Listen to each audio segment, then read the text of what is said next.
Finding the right nanny can feel overwhelming. You're trusting someone not just with your child's care, but with the heart of your family dynamic. How do you know if the person you hire will connect with your kids, respect your values, and truly feel like part of the team? Today's guest, Sarah Davis, has spent over 25 years helping families answer that exact question. From her early days as a nanny to founding Olive You Nanny and now creating the Nanny Playbook, Sarah brings a wealth of wisdom. In our conversation, she shares what really matters when hiring, how to set up a smooth start, and why clear communication and respect are the keys to a lasting positive relationship with your nanny. Welcome to Unlock Your Child's Full Potential. I'm Billy, mom of three, positive parenting coach, and your guide to raising kids with connection, not control. Here we talk about parenting without punishments and constant power struggles, building deep bonds, and creating a home where kids want to listen, so you can enjoy family life to the fullest. Welcome, Sarah. I'm so excited to have you here. Same. Thank you for having me. I appreciate it. This podcast is all about helping parents build strong, connected relationship with our kids. And when a nanny becomes a part of that daily rhythm, they're not just a helping hand, they're part of the child's relational world. So today, I'd love to explore how parents can find the right nanny, someone whose approach aligns with their values, and how to create a healthy, collaborative dynamic from the very beginning. Before we dive in, let's get to know you a little. Can you share a bit about your journey, starting out as a nanny and eventually founding your own agency? Yes, definitely. So I've been in this industry for, gosh, if you go all the way back, probably 30 years, which is just so long.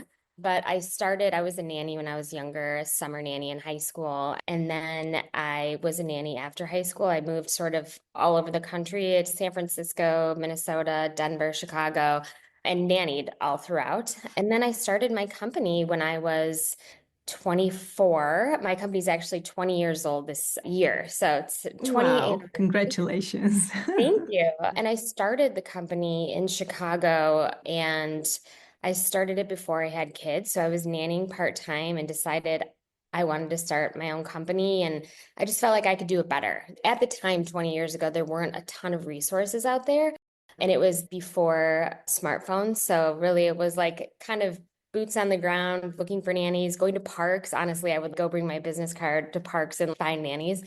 But now, obviously, things are a little bit different. So I have three kids, and my kids are 18, 17, and 15. And right now we live in Austin. Amazing. I also have three kids, but they're younger. My oldest is 11. And I think we are done with hiring nannies, but I remember early on that being a tough part. Like finding someone you trust with your child can really feel overwhelming. And sometimes you just click with a candidate, but sometimes you're not sure. And I would like to ask if there are any specific questions or things that you look out for that help parents filter candidates. Yeah, that's a great question. For me, I really think it's all about a gut feeling. When I interview a nanny, I know within the first 30 seconds if I like this person or not, or if I think they're going to be a great fit for not just another family, but for my company. I want to make sure I always say there's good nannies out there, but finding the great nannies is the tricky part. It's really about that connection as you're talking with somebody, and do you feel it? Because hiring a nanny isn't just hiring for a job. This person is going to be a part of your family. So finding somebody that you can see being a part of your family, you can see them in your home, you can see them playing with your kids and being a mentor and guiding them and making good choices. And also values. I think values are really important. So what kind of parent are you? Are you more of a gentle parent? Are you more of a organized parent, more type A? Finding somebody who can fit into your family in that way, I think, is also really important. You're not going to, if you're a family that's more scheduled and type A and, have a plan and things are all organized, you're not going to want a nanny who is not that way, and a nanny who is sort of, go with the flow. Oh, whatever, we'll nap in the stroller today. You want to find somebody who really aligns with what your values are as a family and what your style is. I always ask nannies and families, what is your style? Tell me what's your style and how would you describe yourself? Oftentimes, and this maybe is a good tool to use, but oftentimes when I'm talking to parents, I'll say, describe each other. And they're like, oh gosh, like we've never been asked that before. I'm like, great, this is like a therapy session. I love it. But then they describe each other, and then you kind of get out some of that. Oh, okay, well, you're really bubbly and fun and outgoing and outspoken, and trying to name some of these personality traits in your family is kind of nice to put it down on paper and then sort of sit with it and decide, okay, this is what we're looking for. Because then you have a better idea as you interview people who you're looking for. Yeah, and you can get past that surface level impression. And you work with so many families. The most important characteristics of a truly great nanny, what are they, in your opinion, other than having similar characteristics as the mother and the father? Yeah, I would say, again, going with that gut feeling, I'm always looking for warmth, so I could have two resumes in front of me and I could be like, oh gosh, this person has 20 years of experience. This is wonderful. And then this person has 2 years of experience. And when I meet them, if the person with 2 years of experience is smiley and engaging, and you could lights up when she talks about the family she used to nanny for, and then the other person maybe is just more answering questions and cares about pay. Me, it's like, of course, you're going to gravitate to the person who's warm and loving. And so I think one thing I would say is don't always just look at a resume. It's really about a connection because, again, this person's in your home. They're taking care of your kids. They're also seeing everything. So, for people who don't have nannies, who maybe in the future will have a nanny, this person really is going to know everything about your family. Even when you're in passing with your partner or spouse, and you guys are mad at each other about something, your nanny knows like everything going around in your home, and she can or he can sense it. And so that communication is obviously so important too, where you want to make sure that everyone's on the same page because it is a really close relationship. Spot on communication. It's always Yeah. important between the partners, between the family and the nanny. That's Yep. so important. I've always thought that the ideal nanny would be a woman in her 50s or early 60s, kind of like a bonus grandma, loving, grounded, not too caught up in social media like a younger Yeah. person. Do Yep. you see any trends around age? Does it really matter? That's such a good question. So typically I'll see younger ages, let's say 22 to 30. And those candidates will be oftentimes, maybe they have a degree in education, maybe they have been nannying the last 5 years or done something else as well, like and nanny, because they're a little bit younger and kind of trying to figure out what they want to do. And then typically there's a gap between 30 and 40 because people are having their own babies. So Mhm. it's kind of funny you don't really think about that, but there tends to be a gap. And of course, not to say you can't find somebody in their 30s, because of course you can, but less so in their 30s. And then you get up into the 40s then and up. I wouldn't say I see one age versus another. I kind of see all ages. I would say the candidates that are typically over 30 are going to be more of the career nannies, where this is their profession, this is what they do. They've had multiple families that they've been with for a number of years. Of course, the older people are, the more experience that they have. But with that younger group, I feel like a lot of times they can bring something else to the table, whether it's a degree or some other different kind of experience, typically education. Yeah, yeah, that's true. And if an may seem in the beginning like a good fit, sometimes later you notice things that you don't like that much. Maybe she doesn't speak to your child the way you like. And let's say that's not harmful, just a little misaligned. What can parents do in that situation beyond having the conversation? That's a first. But is there any other advice for helping caregivers understand and follow through our Yep. family's values? I think being clear is just super, super important right from the beginning. So having a list of your expectations and again, values and having set boundaries from the beginning. So having a really awesome big contract, I think is really important. We have the contract that I created is about 8 pages long. So it's really hitting every topic point, including, the style and discipline and all that stuff. So if something does come up where you're like, oh, I don't really like the way you're talking to my child, or wait, let's try this other way. It's just communication again. It's just being able to feel comfortable with this person, sitting down with them and saying, hey, I heard the other day that you guys were talking and you handled it this way. I'd really prefer if we could shift it and maybe say it this way instead, because I like to follow, let's say, gentle parenting, where we kind of use this verbiage versus the verbiage that you use. So guiding is super important. Nannies are wanting to please their families. So families need to remember that the more communication there is and the more information and expectations they get from the beginning, the better. So your nanny is going to probably be coming from another family who's not like you guys. They're different. Mhm. Everyone's different. So your nanny is a chameleon in a way where they're trying to adjust to different family styles. So while maybe their family previously handled the situation differently, it's your job as the parent to communicate with your nanny that this is our style, this is the way we do things. And typically, nannies are like, great, I have my own thoughts and experience. However, these are your children. And if you have a certain style or a certain way, tell me. Nannies want to know. They don't want to be guessing what you like and what you don't like. So being really upfront about that from the beginning is super important. Oh, I love that. I love that. It's not criticism, it's just saying what you want. Okay. And once you've hired someone, what is a good process for onboarding a nanny to make the transition smooth for everyone, especially the Yeah. child? I think knowing industry standards wherever you live is really important. You're going to want to know all the things like, pay, what's the pay range and where you live in your city, all the standard stuff, the vacation time, the holidays off, like having all of that aligned beforehand also comes with the contract. You're going to want to make sure all of these things are in place before you actually move forward with hiring somebody. And then when you do, when you have all this in place, so I just started Nanny Playbook, which has all of this information. So in my agency, I'm basically like a matchmaker, so full service, I'll do all the work for you. But I created Nanny Playbook because it gives parents a guide who are doing the search on their own.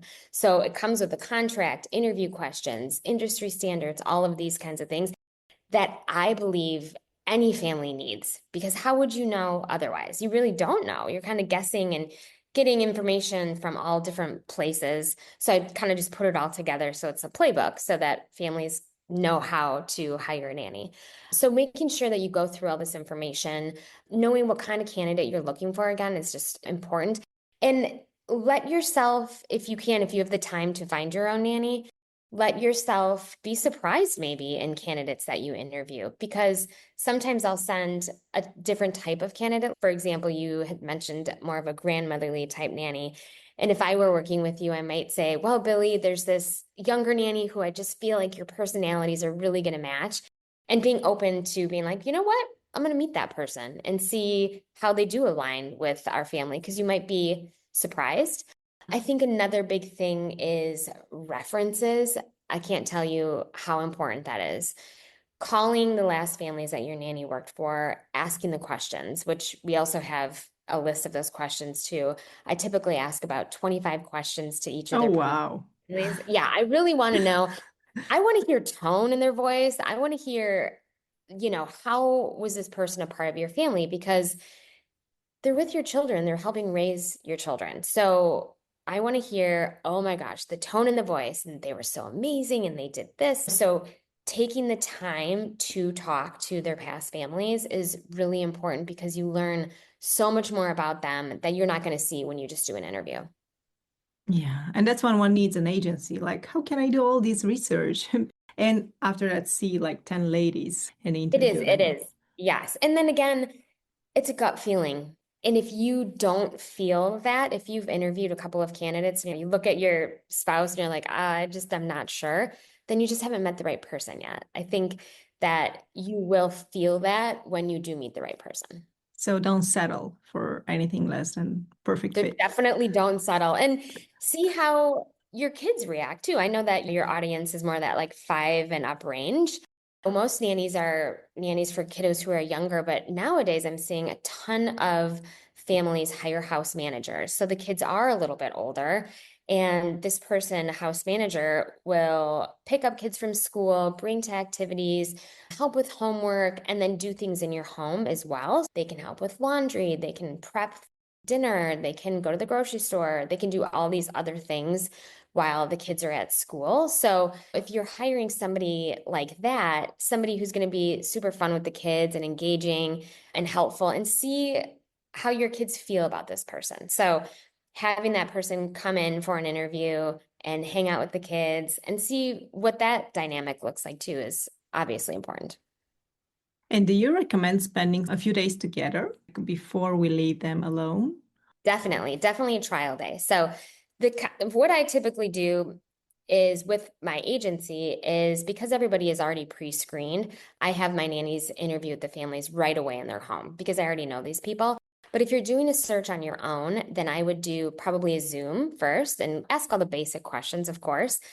Talk about past families, employment history, and education and things like that, and just see if it may be a potential fit, and then have the person come over and meet your family. So come over, see how this person is with the kids, maybe narrow it down. If you have, done a Zoom interview with 6 candidates, let's say, narrow it down to 2, have those 2 people come over, meet the kids, hang out, even going for a walk around the neighborhood if your kids are a little bit older. That's kind of a fun thing to do.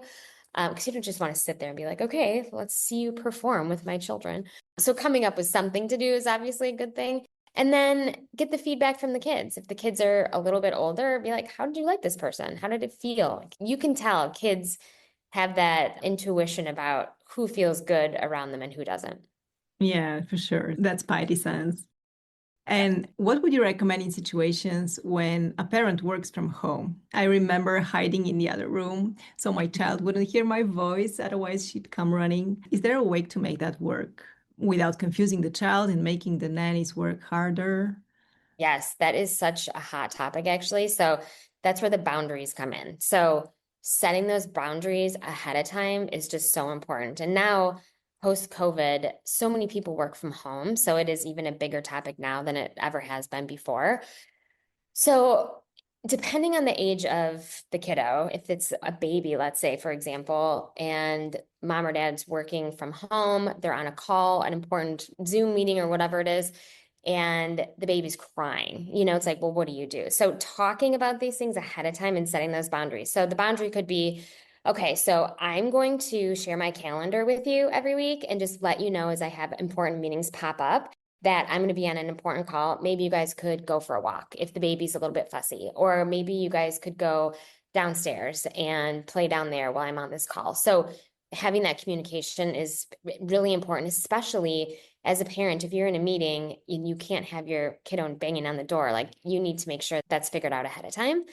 And then as your kids get older too, making sure that they know, saying, all right, well, I work from home. And when my office door is closed, that means that I am busy, I'm working, I'm not available to talk to you or hang out. But I will come downstairs every day around noon and have lunch with you, something like that. Or I'm going to pop in at this time and at this time every day, just so everybody's on the same page. Because you don't want to get in a situation where, of course, you want to see your kiddo, especially if you're working from home, but that does make it difficult for the nanny if your child is like, no, no, no, no, no, come back here, mom.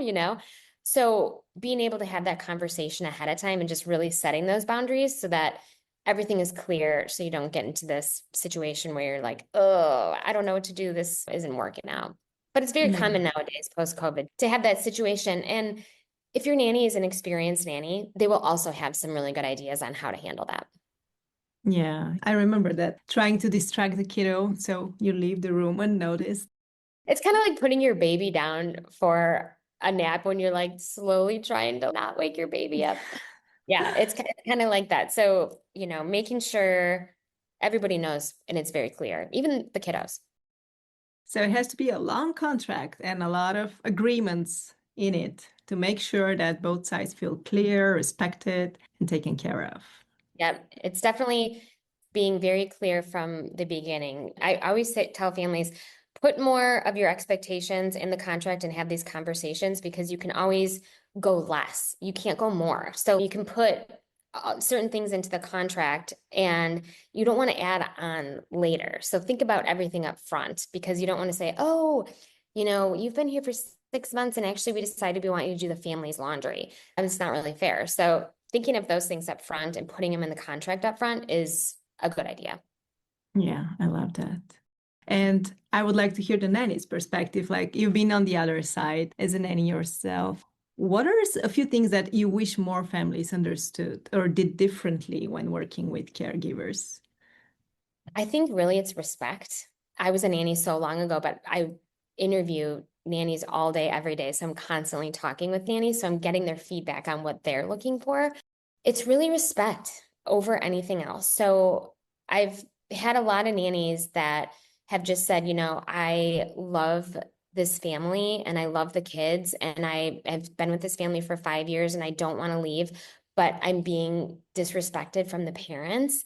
And these nannies end up staying in these positions because they love the kids so much, but they're not respected by the families. And so it's a really hard place to be because they're torn because they love the kids, but maybe they're not getting a bonus. Maybe they're not getting a raise. Maybe they had another baby and everything has stayed the same in terms of salary. So you want to make sure that you're respecting your nanny. And sometimes I even say, it's the little things, let's say you're driving home from work and you stop at Starbucks, get your nanny her favorite drink or his favorite drink, get them their favorite drink so that they feel appreciated and respected because those little things make the nanny go home at the end of the day and I was like, wow, I love this family. So it's never the children. The children are always like, for the most part, the highlight of the nanny's job, right? Like they love the child, they are helping raise this child.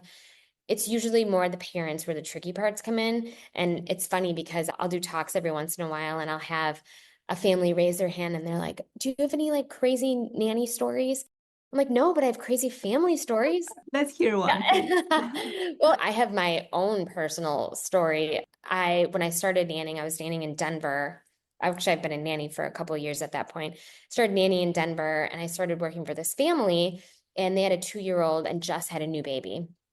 Parents were going through a divorce, and I got to work one day, and the mom said, "I'm going to rehab, and my husband is gone." And so I was with those kids for 6 weeks by myself. Oh, wow. And I had just started like 3 months before that. You don't really know families inside of what a family dynamic is like until you're in the family dynamic as the nanny, because you see everything. You see if someone needs to go to rehab, you see if parents are potentially going to get divorced. You just see everything in that regard, where that's sometimes where the drama comes from. It's not the nanny and the love that your nanny has for your kiddo. It's just understanding that this person is in your home. So I keep going back to this, but like clear communication and boundaries and respect. If you have all of that with your nanny can stick through those hard times with you because they're like, I know I'm treated well. I know I'm respected. Let me be here and be an asset to your family while you're going through something. Yeah, that's wonderful. And you mentioned salary. Let's hit a few points here. Because you said there's a new baby and the salary stays the same. So, what are some points we have to pay attention to be Yeah, fair? so it typically depends on where you live, but I'll kind of give you a timeline here. So pre-COVID, and things just shift so much over time, and supply and demand is like up and down. But pre-COVID, really around like $25 an hour was really pretty standard for a nanny, whether it was one or two kiddos, 25 to 28 usually. Then COVID happened. During COVID, for about I would say 18 months or so, there were no nannies. Like nannies were gone. I have a very large database of nannies. And I was like, where are you guys? I don't even know what happened to you. And then post-COVID, nannies came back with vengeance. Like they were like, I'm back, but I'm going to be paid more money. So then the market rate went quite higher and it was really 30 an hour for one kiddo. Now the supply right now that I'm seeing, there are a lot more nannies right now than there are families for whatever reason. And like I said, it just always is sort of ever changing. But Right now, I would say anywhere between, I'm going to give you a really big range because it just depends on where you are, how much experience this person has, like 25 to $35 an hour. Within that range is really what I'm seeing in the market for nannies. So 25 being maybe one newborn, maybe a nanny who doesn't have as much experience, 35 being somebody who is a house manager and helps really like run your family's home. And does it matter if it's part-time or full-time? Doesn't matter, actually. It is much harder to find part-time nannies Mhm. than it is to find full-time nannies. And, sometimes families will come to me and they're like, well, I just want someone 10 hours a week. I'm like, that is like the hardest position to fill because people don't want 10 hours a week. People want 50 hours a week, unless you're looking for a student or somebody who can kind of go to classes and nanny with your family at the same time. And supplement their income. Yeah. I'm wondering, how do you feel about nanny cams? I know Ooh, some I parents love use that. them for peace of mind, but it could feel a little invasive. It can feel invasive. However, I'm not going to say I'm for or against, really. I think that it's a personal preference. Nannies are definitely used to them. So if you find a nanny that, and let's say you're interviewing candidates and you say, hey, we have a nanny cam in the playroom, for example, and your nanny's like, no, I'm not doing that. I don't know. I feel like maybe that's a bit of a red flag that the nanny is like, no. And it also depends on where the nanny cams are. I actually just read somebody's posted on a nanny group that I'm in the other day, and they said there's a nanny cam in every single room, including the bathroom. And obviously, that's illegal. And it was recording audio. So that's also illegal. But she did go to the parents and she was like, listen, I'm uncomfortable with this camera being in the bathroom. And they're like, oh, no, it's just on the bathtub so that we can see the kids when they're taking a bath. And so it's like, that's a red flag on the other side. It's like, if you're a nanny and they have a camera in the bathroom, first of all, it's illegal. Second of all, you don't want to work with a family like that. But I think if there's a nanny cam in a playroom or over the baby's crib, of course, to be able to see when the baby wakes up, I think that's totally fine. And I think most nannies, most professional nannies are like, yeah, we get it. That's not a big deal. Okay, because I thought it's like, do you trust the nanny enough so you don't have to supervise all the time? Yeah. And yeah, I wouldn't like to be recorded. Oh, yeah. I wouldn't want to be recorded either, but I'm only speaking for Illinois when I say this, but I know with cameras, you can't record audio. It's actually against the law. That's something to keep in mind too. And have the conversation. Why does a family have a camera? Did something happen before? Because if something had happened, let's say one of the kiddos choked, I don't know, and the family is nervous now, and they're like, we have a camera in the playroom because our child has choked before, and we just want to make sure that it's monitored. Okay, you kind of get that. So giving your nanny the whole story is always a good idea, and just being totally open on the truth and what's going on, because that way I think that just builds trust and then you feel better about having a nanny in your home and going to work. Yeah, back to communication. Always. So I know you have a great resource for our listeners, a nanny hiring guide. Is that the nanny playbook you were talking about, or is that a sample of it? Could you share more? Yes, of course. So Nanny Playbook is the guide. So it's really the playbook on how to hire a nanny, industry standards, contracts, interview questions, all the information. We also offer background checks and reference checks too if you need some extra support. And it's building, it's a work in progress nanny playbook too. So the family side of the guides of the playbook of hiring a nanny. And then we're building on the nanny side, which will be tons of information for nannies as well. So contracts for a nanny, support, a forum where we can ask questions with each other and things like that. The reason I did start Nanny Playbook was because I was seeing so often that families were on social media trying to find nannies on their own, but just not asking the right questions. And I just wanted to be able to have a guide for them to be able to know what questions to ask and the importance of having a contract and calling references so that they just have an understanding of how to do it. Yeah, that's wonderful. I really would love to have that one when I was hiring nannies, but I did it exactly the same way, looking through job offers, calling them, having so many interviews in person. And now Yep. I understand you could do that on Zoom and invite just two Times of have them. changed. Yeah. Well, this was so helpful, Sarah. Is there anything that we didn't get to talk about that you wanted to share? I don't think so. If anyone has questions about nanny searches, anyone can reach out to me, of course. But the Nanny Playbook was really kind of a guide that you can just take with you, and it's pretty self-explanatory, and hopefully it helps. And where can people find it? It's nannyplaybook.com. Oh, wonderful. I'll put that in the show notes. Perfect. Thank you, Sarah. Thank you, Billy. This conversation with Sarah was so helpful. I hope you're walking away with more clarity and confidence for your own nanny journey. If you found this episode valuable, would you take a moment to share it with a friend who might be looking for childcare support? It's such a great way to spread these resources to more families. And don't forget to check out the Nanny Playbook, Sarah's step-by-step guide that makes the whole hiring process so much easier. You'll find the link in the show notes. Thanks for listening, and